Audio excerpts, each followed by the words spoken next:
okay, I'm on this platform, which can be seen by these adversaries. Cool. Noted.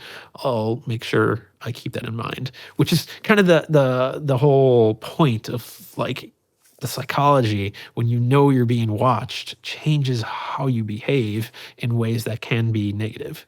If you're always being watched by somebody, what does that make you? How does that make you behave? What do you think was in the spy balloon? Do you think China's putting this stuff into the electronics that we're buying from them? I mean, not like in the sense of like consumer levels. I mean, it depends, right? Like, Could it be accessed from that far away? if they wanted to, if anybody wanted to do that, yes. But the thing is, doing it to just like off the shelf consumer stuff is a lot harder to do in terms of hardware implants. If you wanted to do it that way, that's where we get more into the software level, like software backdoors, which we've seen in things like cryptography, right? It's posited that a lot of cryptography backdoors were put in by cooperation with like the NSA, for an example. I'm a little rusty on this stuff, but basically that becomes very valuable when you're slurping up all the internet data.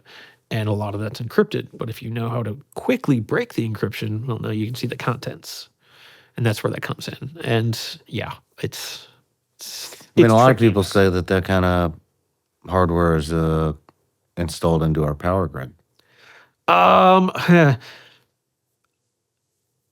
Depends, I would say. Well, God, I have forgotten. I think China makes a lot of our like power transceivers and stuff, but Make a ton of it. I honestly, from what I've seen and the people I talk to that work in all this stuff, I don't think physical implants are quite needed. Like, things are just not secure remotely, like externally. Like, if you don't want to, literally, I think it was yesterday, maybe, I don't know. It's something that news that has come over the last few weeks, where our own government is saying everyone, I think it was actually to their own government employees, to use Signal, use iMessage, use encrypted chat.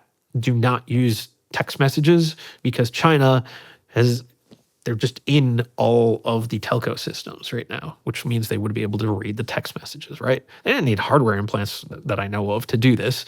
Maybe they did that to get in, but now they're in that system, right? Like I've helped in environments that a foreign adversary had gotten into, and it took a bunch of time to evict them and find where they are. And that was done all remotely, right? Like, there's a lot of this stuff doesn't require like the James Bond type hardware to get in. And yeah, that's a tricky topic. Interesting. Do you worry about it? I mean, there's so many things to worry about, though. Like, yes, kind of. There's, once you've seen enough like horror shows, though, you're like, oh wow, everything's just broken. And society as a whole, it's amazing that it operates. Mm-hmm. Just the levels of trust. Like, one person is all it takes with enough well-placed like damage, and whether it's security or just electrical power grids, all these things, all of it can just tip over, right? With just enough of a push. Mm-hmm. And like, everything's that way. It's not just security. Yeah, so I don't know. I kind of just lump it all together of like, this is a really good experiment for humanity. I mean, humans have been, on this planet for, some say 300,000 years, right? Like, we're living in the best time. There's like, I don't think there's a single person alive today who would be like, yeah, bring me back at random more than 100 years ago.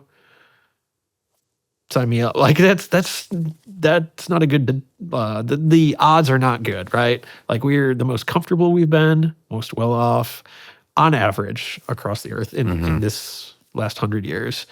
And, it's a good experiment, and things are volatile. I mean, that's kind of the consequence of freedom too, right? Like, it's the people gotta maintain it.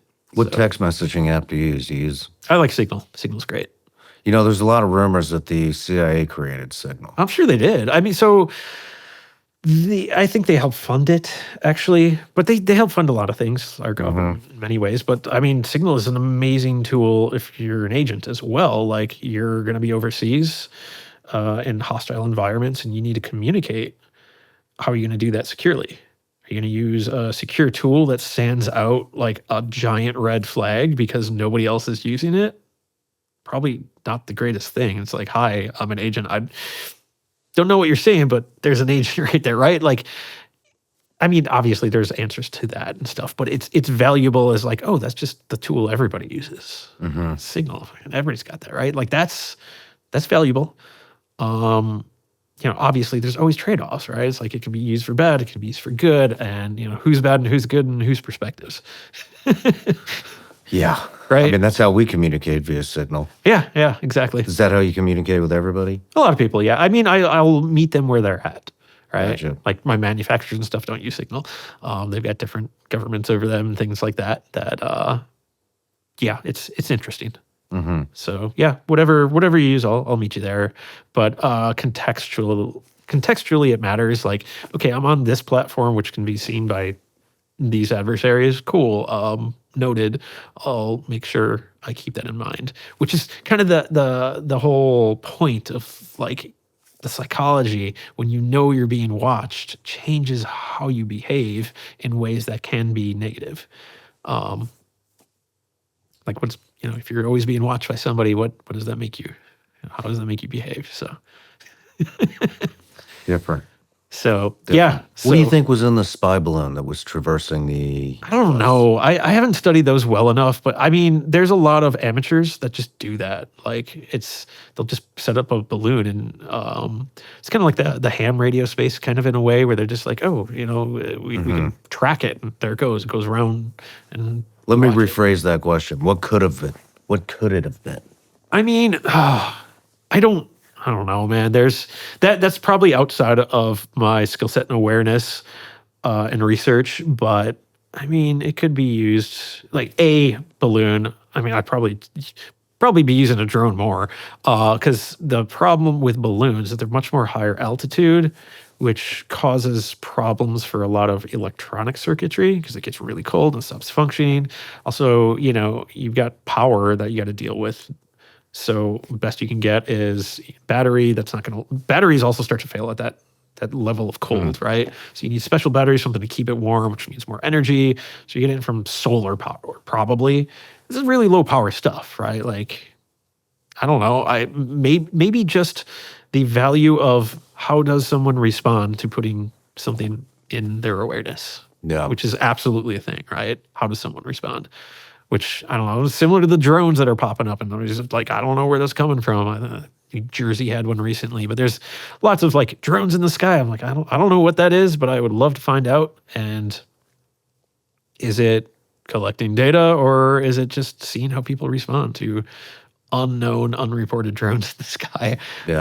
For tactical knowledge in the future. No matter where you're watching Shawn Ryan Show from, if you get anything out of this, please like, comment, subscribe, and most importantly, share this everywhere you possibly can. And if you're feeling extra generous, please leave us a review on Apple and Spotify podcasts.